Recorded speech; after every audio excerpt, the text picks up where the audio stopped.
কিন্তু যদি স্টেজটা ভেঙে যায় সেটা কিন্তু গদি মিডিয়ায় দেখানো হবে। আল্লাহুম্মা আমিন।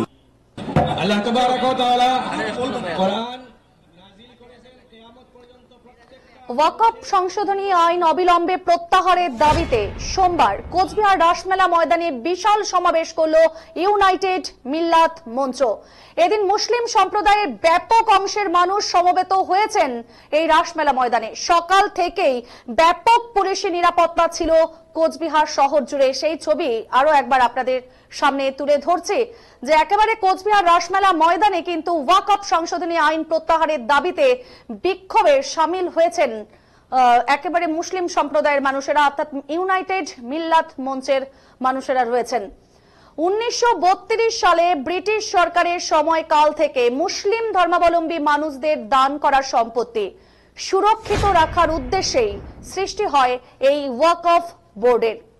এই ওয়াকফ সম্পত্তি দান করে ফেরত নেওয়া যায় না এবং সংশ্লিষ্ট এই ধর্মের মানুষেরা এই সম্পত্তি বিভিন্ন সেবামূলক এবং উন্নয়নমূলক কাজে ব্যবহার করতে পারে।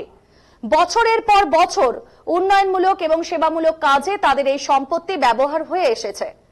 এক্ষেত্রে কেন্দ্রের কোনো সরকারের কোনো দিন হস্তক্ষেপ করেনি, কিন্তু এদেশের বর্তমান বিজেপি সরকার এই ওয়াকফ বোর্ড সোজাসুজি বাতিল না করে ওয়াকফ বিল এনে তার মধ্যে 40টি সংশোধনী ধারা যুক্ত করেছে।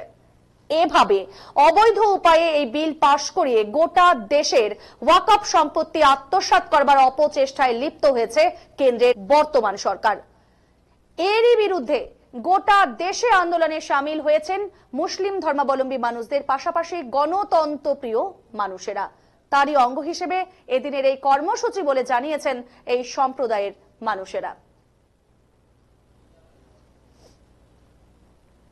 সমাবেশ হলো, আপনারা দেখেছেন রাসমেলা ময়দান ভরে গেছে ঐতিহাসিক সমাবেশ। বিষয়টাও সবার কাছে স্পষ্ট, ওয়াকফ যে আইন সেটা বাতিল করার জন্য আমরা শুরু থেকে শেষ পর্যন্ত খুব পিসফুলি করলাম। আমার বিশ্বাস যে আমরা যা আন্দোলনের প্রস্তুতি নিচ্ছি, অমিত শাহ নরেন্দ্র মোদী যদি খুব স্বাভাবিকভাবে এটা বাতিল করে দেয়, না হলে Muslim personal law board, all India Muslim personal law board যেরকম নির্দেশিকা জারি করবে, আমরা ভবিষ্যতে সেই রকম পাব। আপনার নাম? আমি আমিনুল হক, এই ইউনাইটেড মিল্লাত মঞ্চের জেনারেল সেক্রেটারি।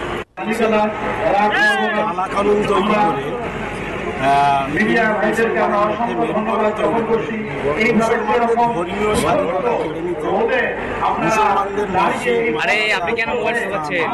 ঈদগাহের যে সম্পত্তি আছে সেই সম্পত্তিগুলোকে আমরা চাই এদেশের সব ধর্মের মানুষদের ধর্মীয় স্থানের জন্য যেমন সুযোগ সুবিধা আছে মুসলমানদের ওয়াকফ সম্পত্তির জন্য একই রকম সুযোগ সুবিধা।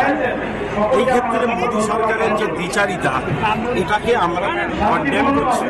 এই দ্বিচারিতাপূর্ণ আইনকে পরিবর্তন করার জন্য পূর্বের আইনে ফিরিয়ে আনার জন্য আমরা দাবি করেছি এবং আমরা চাই যে হিন্দু মুসলমান সব ধর্মের সম্পত্তি পরিচালনার যে জন্য যে স্বাধীনতা যেটা আছে সেটাই থাকবে। বিরোধিতা আইন তৈরি করে তিনি এই যে অরাজকতা তৈরি করার চেষ্টা করছেন, এটাকে কোনোভাবেই আমরা মনে করি ওয়াকফ অ্যামেন্ডমেন্ট যে বিল যেটা পার্লামেন্টে অ্যাক্ট তৈরি হয়েছে সেটা চূড়ান্তভাবে এক দেশে এবং ভারতবর্ষের যে ধর্ম নিরপেক্ষ স্ট্রাকচার তার বিরোধী। বাবা সাহেব আম্বেদকরের আজকে জন্মদিন। বাবা সাহেব আম্বেদকর যে সংবিধান তৈরি করেছেন সেই সংবিধান অত্যন্ত সুশৃঙ্খল সংবিধান। সেই সংবিধানকেও বুড়ো আঙুল দেখিয়ে বর্তমানে যারা সাংসদ বিজেপির এবং শাসক দলের, তারা আমাদের দেশের সংবিধানকেও বিকৃত করে দেশের সামনে এবং বিশ্বের সামনে উপস্থাপন করছে। আমরা চাই আমাদের দেশের পবিত্র সংবিধানকে যারা বিকৃত করে দেশের মানুষকে ভুল বোঝাচ্ছে তাদের বিরুদ্ধেও মহামান্য রাষ্ট্রপতি আর সুপ্রিম কোর্ট আইনি কারওয়াই গ্রহণ করুক, আইনি ব্যবস্থা গ্রহণ করুক। এই অমিত শাহ, সংখ্যালঘু মন্ত্রী কিরণ রিজিজু এবং যে সমস্ত সাংসদরা ভুল বুঝিয়েছেন তাদের বিরুদ্ধেও কঠোর ব্যবস্থা নেওয়া। আজকে কোচবিহারে একটা জেলা পর্যায়ের সমাবেশ হয়েছে, সমাবেশ, ঐতিহাসিক সমাবেশ। 26 এপ্রিল কলকাতার ব্রিগেডে সেমিফাইনাল সমাবেশ হবে এবং ফাইনাল আন্দোলন হবে সংসদ ভবন ঘেরাওয়ের মধ্য দিয়ে। All India Muslim personal law board চেয়েছে সব আন্দোলন শান্তিপূর্ণভাবে করতে। আমরা তাই শান্তিপূর্ণ আন্দোলন করছি। যদি all India Muslim personal law board বলেন যে এরপরে জেলভরো আন্দোলনও করতে হবে যেভাবে মহাত্মা গান্ধী করেছিলেন, তাহলে কিন্তু আমরাও জেলভরো আন্দোলন করব। পুলিশ প্রশাসনকে সে কথা বলে রাখছি, কিন্তু সেই আন্দোলনকে সেই পর্যায়ে যাতে নিয়ে যেতে না হয় সেটা দেখার দায়িত্ব কিন্তু প্রশাসনের আছে।